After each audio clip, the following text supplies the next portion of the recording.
Assalamualaikum warahmatullahi wabarakatuh. Nama saya Muhammad Azhari bin Marizan.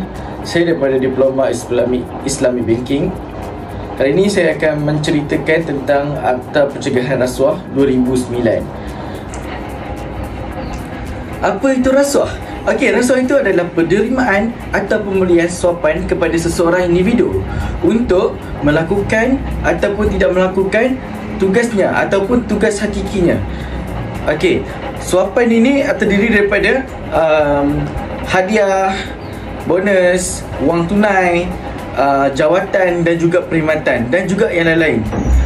Okey, untuk mengenal pasti benda yang bukan rasuah adalah dengan cara mengenal pasti bahawa benda yang diorang bagi ataupun contoh macam benda yang tidak kekal. Contoh macam makanan, bunga, buah dan juga buku. Okey, 4 benda ni adalah benda yang tidak boleh dijadikan sebagai rasuah. Okey, kerana ia bersifat tidak kekal. Akta yang seterusnya adalah kesalahan menerima suapan. Okey, iaitu jatuh pada Akta 16, iaitu mana-mana orang yang sendiri melalui bersama dengan mana-mana orang lain. Sebagai contoh, dalam kurungan A menyatakan bahawa secara rasuah meminta menerima bersetuju untuk menerima bagi dirinya ataupun mana-mana orang lain. Okey, dalam kurungan B pula dia menyatakan bahawa secara rasuah memberi, menjanjikan, menawarkan kepada mana-mana orang lain, sama ada bagi diri dia sendiri ataupun untuk orang lain. Okey, apa-apa suapan sebagai dorongan itu adalah dianggap sebagai rasuah. Okey, dia akan jatuh dalam Akta 16A ataupun B dalam kesalahan menerima suapan. Okey, jelas? Apa-apa suapan ataupun dorongan adalah sebab okey, di bawah kurungan A menyatakan bahawa mana-mana orang yang melakukan atau tidak melakukan apa-apa jual berkenaan apa-apa perkara ataupun transaksi yang sebenar ataupun yang dicadangkan mungkin akan ataupun yang mungkin akan berlaku. Itu. Okey. Dan dia jatuh atas kesalahan atau di bawah atau menerima suapan. Okey. Ini yang saya terangkan adalah di mana orang tu akan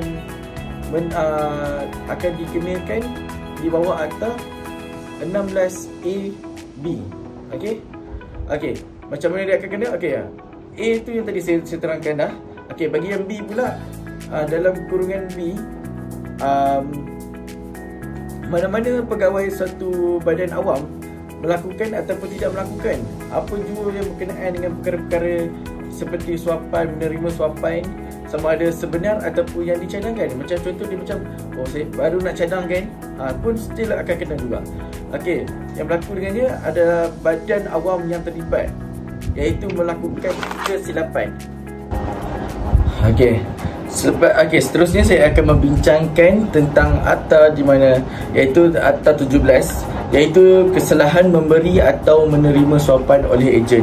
Okey, seseorang yang melakukan kesalahan jika dalam kurungan A dia menyatakan sebagai seorang ejen, dia secara rasuah menyetujui, terima, memperolehi dan bersetuju untuk menerima suapan untuk dirinya sendiri ataupun untuk orang lain, sama ada untuk tidak melakukan tugas dia, begitu, tugas hakiki dia. Contoh macam tender. Okey, dia dapat tender. Okey, macam contohlah, ada satu syarikat ni, dia ada tender. Bila dia nak macam nak suruh syarikat tu terima tender dia, jadi dia suruh orang bawah dia pergi dekat organisasi tu untuk bagi rasuah. Contoh bagi suapan. Contoh, okey, kalau kamu luluskan tender saya ni, saya akan bagi kat awak 100,000 untuk hadiah lah kerana telah membantu saya. Macam tu. Itu adalah suapan oleh ejen. Okey, dalam kurungan B pula, secara rasuah memberikan atau bersetuju memberikan, menawarkan apa-apa suapan kepada mana-mana ejen. Okey, ini akan terjatuh kepada owner ataupun contohlah macam pengurus dia lantik seorang dia ada orang bawah dia. Jadi dia bagi rasuah kepada ejen dia tu untuk ejen dia pergi dekat orang lain untuk dia dapatkan tender tu. Okey.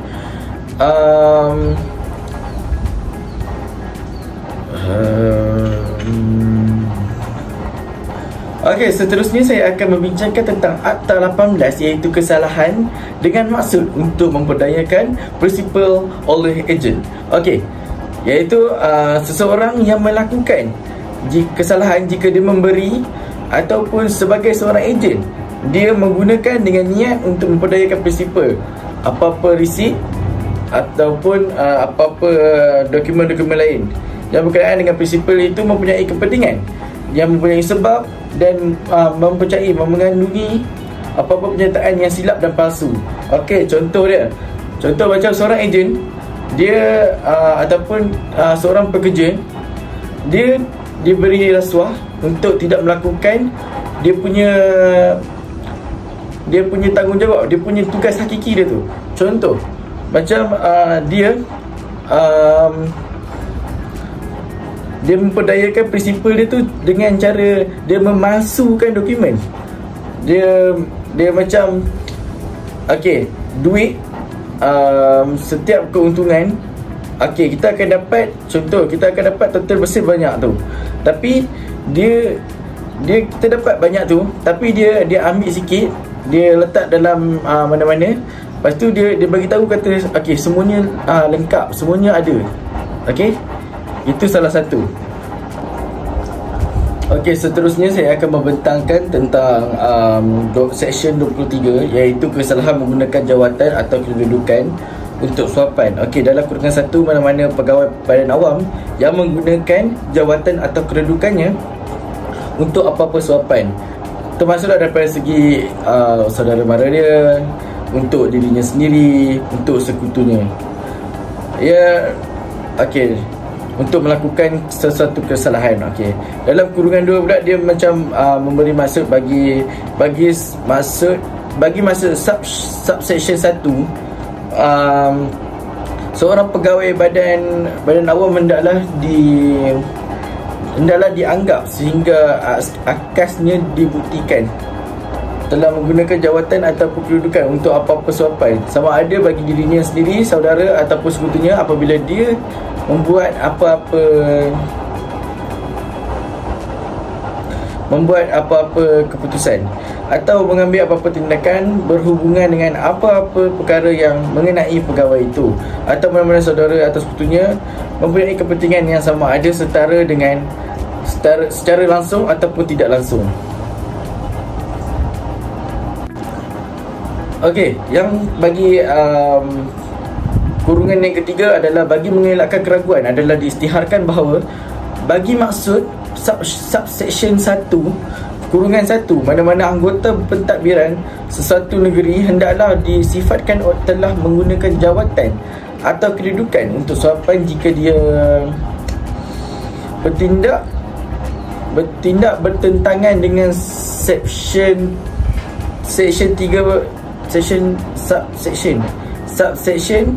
2 kurungan 8 dalam jadual ke-8 kepada perlembagaan persekutuan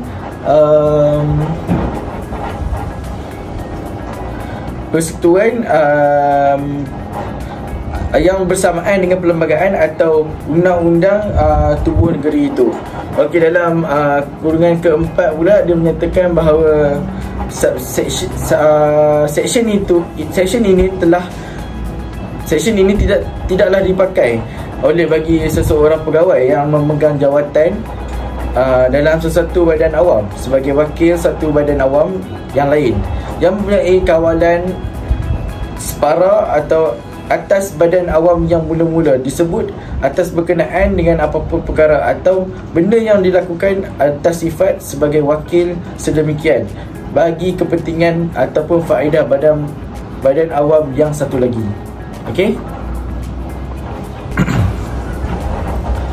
Okey, untuk tajuk yang seterusnya adalah Seksyen 25, iaitu kewajipan untuk melaporkan transaksi penyonggokan. Okey.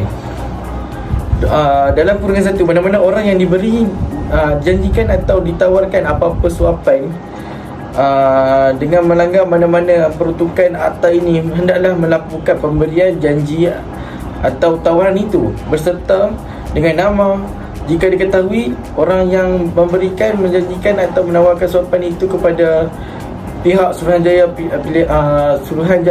Pencegahan Rasuah dan juga pihak polis yang berada berdekatan. Okey.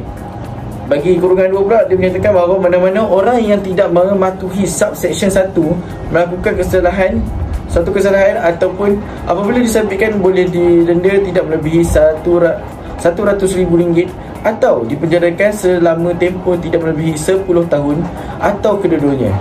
Okey, dalam tajuk ni saya akan membahaskan sedikit saja. Okey, kewajipan untuk melaporkan transaksi penyonggokan ni dia macam ni. Okey, bila kita sebagai individu yang tidak terlibat dengan aktiviti sedemikian, tapi kita dapat tahu kata aktiviti itu berlangsung, tapi kita tidak melaporkan. Tapi apabila pihak SPRM ataupun pihak polis datang serbu, and then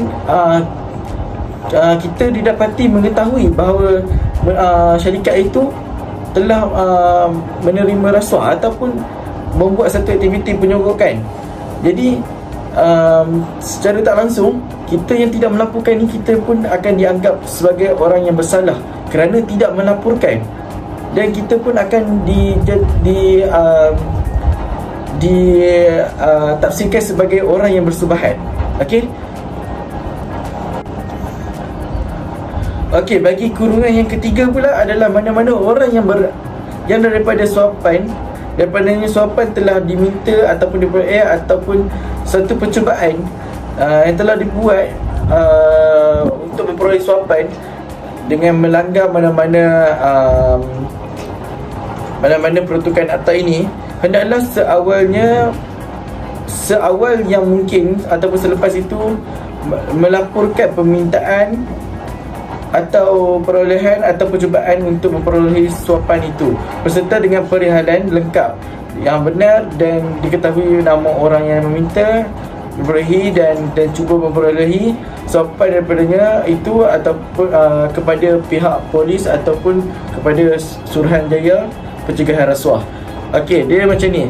Bila kamu dapat tahu kata ada satu pihak ni dia cuba nak bagi rasuah, okey, jadi kamu harus cepat-cepat.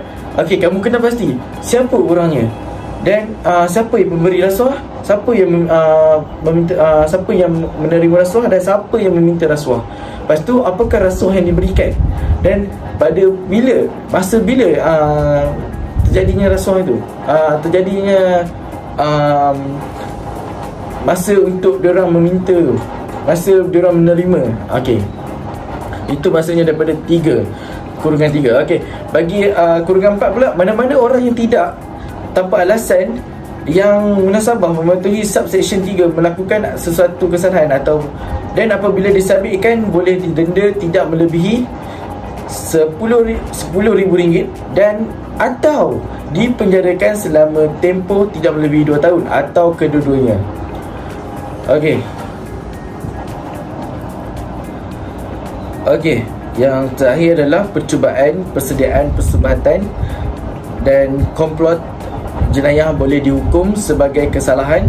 Okey, kali ini saya akan membentangkan pada satu atas atau percubaan, persediaan persubatan dan komplot jenayah boleh dihukum sebagai kesalahan 1C. Okey, iaitu dalam kurungan 1, mana-mana orang yang bersubahat atau terlibat dengan komplot jenayah untuk melakukan apa-apa kesalahan di bawah akta ini, melakukan kesalahan itu dan apabila disabitkan boleh dikenakan hukuman yang sama sebagaimana yang diperuntukkan bagi kesalahan itu.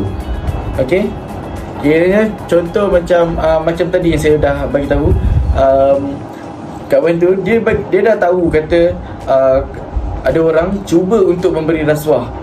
tapi dia tidak melaporkan, maka dia secara tak langsung, orang yang tidak melaporkan tu akan dikenakan juga tindakan yang sama jenis, sama akta dan sama hukuman dengan orang yang memberi rasuah, orang yang menerima rasuah dan orang meminta rasuah. Okey.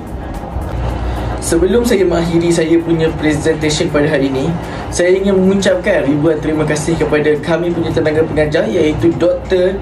Hasrul bin Hashum, kerana telah banyak berjasa dan memberi tenaga yang positif kepada kami. Dan juga saya ingin mengucapkan ribuan terima kasih kepada pihak IIM dan juga SPRM kerana banyak memberi ilmu pengetahuan kepada kami semasa sidang seminar hari itu. Dan juga saya berharap supaya apa yang saya present hari ini dan juga ilmu yang saya berikan kepada kamu semua ni menjadi iktibar dan juga pedoman dalam hidup kamu semua. Jadi itu saja daripada saya. Sekian, terima kasih.